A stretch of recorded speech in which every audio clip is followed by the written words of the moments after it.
Ethereum and multi-signature wallet, and they just had a big fundraise. They closed 100 million rounds, led by 1KX Ventures, Tiger Global, Coinbase, and Kraken, and many other big leaders of the industry. Great to meet you here, Lukas. Good meeting you, Anna. So, can you tell us about your background and what year did you get into crypto? Oh, sure. It's always the first questions during these interviews, like how did you get into crypto? For me, it was 2018, where I was just involved in like the tech ecosystem in Switzerland and Berlin, and like just organizing events, so conferences, just talking to a lot of people, and there was always the smartest people in the room were the people working in crypto, and just the most interesting people to talk to. So that was for me kind of the trigger to say like I want to build something there. Joining Gnosis in early 2019 as a product manager, and then taking more responsibility for the entire project, which is now Gnosis Safe, which is actually we recently spun out of Gnosis. So yeah, I'm taking care now of the entire project. So why did you decide to make this spin-off? Primarily because the focus of Gnosis going forward is going to be more on Gnosis Chain, actually the t-shirt I'm wearing right now. So Gnosis Chain being kind of like something that needs just so much attention that we need to get rid of the other projects which are still definitely promising, but which might be distracting kind of like just the focus. And so we're deciding to spin off CowSwap and Safe from Gnosis, and just have them go for like their own mission, independent from Gnosis Chain, but obviously still connected strategically. And how did the idea of starting Gnosis Safe come? It was actually something we needed ourselves. So in 2017, Gnosis did the token sale, and they were sitting on a bunch of digital assets, and they needed a way to handle these assets themselves.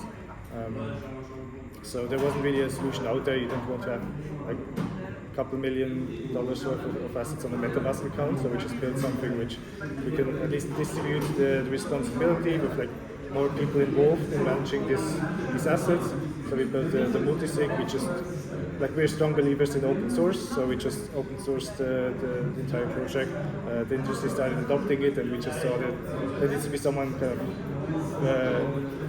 iterate on it and maintain the project, and that was just at the beginning. So basically it's open source project, public goods, but what's possible monetization in the future? So we're going to launch a governance token soon. That's kind of like a blank slate for the community to decide on various different things in the Safe ecosystem. Just to kind of coordinate an entire ecosystem that will consist of like many different wallets and apps and so on, around like shared standards and so on. The token will then, this will also be to some extent up to the community. We don't want to push ideas too much into one direction, not bias the community too much, just give the opportunity for ideas to emerge. So we will not want to share too many of my ideas at this point. And as well, like you mentioned, governance token, so you have, will you have DAO structure for that?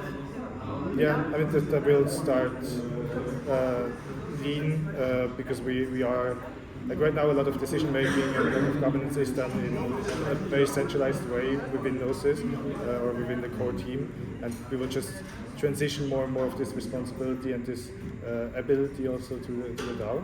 So we will have an initial setup which is quite common with like a snapshot space that can be used for signaling, and then we'll just build on top of this with introducing some stewards, some delegates, and some more sophisticated governance mechanisms over time.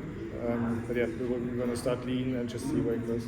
And what's your views on the future of DAO organizations? Whether all companies should transform into DAOs, or are there cases where it may be not as good? I don't think like all. I think DAOs are needed when there's like some public goods that needs to be coordinated on. For Tesla, it doesn't make sense to become a DAO for like a very centralized company. It has a lot of like off-chain kind of interactions, contracts, structures, buildings, hardware. That doesn't make sense. But for like truly digital organizations that coordinate on public good software that does make sense in a lot of cases. Yeah. And currently you support Ethereum and as well EVM compatible chains and as well like Avalanche, Binance chains. Do you plan to add support for other chains? For us, this is right now really just a focus thing. We can do some like technical assumptions being just on EVM-based chains right now, which we will just lose if we would go beyond that, and would just make everything more complex. It would make the project slower to develop. So we're evaluating it, but there's many pathways to take there. There's already existing similar projects on Solana, for example. There's Squad, Snowflake, Kashmir, I think, that do something similar. So there can also be ways for us to just partner up with them and have something, established standards across different VMs. And as well, I think just before the drop of the market, you had managed like around 100 billion. Now this number is around 40 billion. So how do you see the on-chain and off-chain activity, and as well, how do you see the current market? Yeah, that's interesting. Like the amount of value on Safe has definitely decreased naturally because just all the assets decreased in value. But for us, it's more important to see like how much value is flowing into Safe versus how much value is flowing out of Safe, because this is still net positive. So much more value is flowing in than out, even though the value in the safes is decreasing. This just means that we gain technically market share, so more value market share of overall is in safes. We also track like for how many transactions per day on Ethereum are made from a safe. We have the market share in transactions, and this is also going up still. So this is what we care. Like the market is going up and down. Gnosis has been around since 2016, 17. We know that not everything is going up forever. So we just need to increasingly have more market share, and then the market will grow anyways over time. And as well, from the security point of view, why multi-signature wallets are better than external owned wallets? I mean, it's quite clear that if you have like one single private key, however good you are with kind of storing it in a Swiss vault, or like, it's still kind of the single point of failure. You never know at any point has this key been compromised.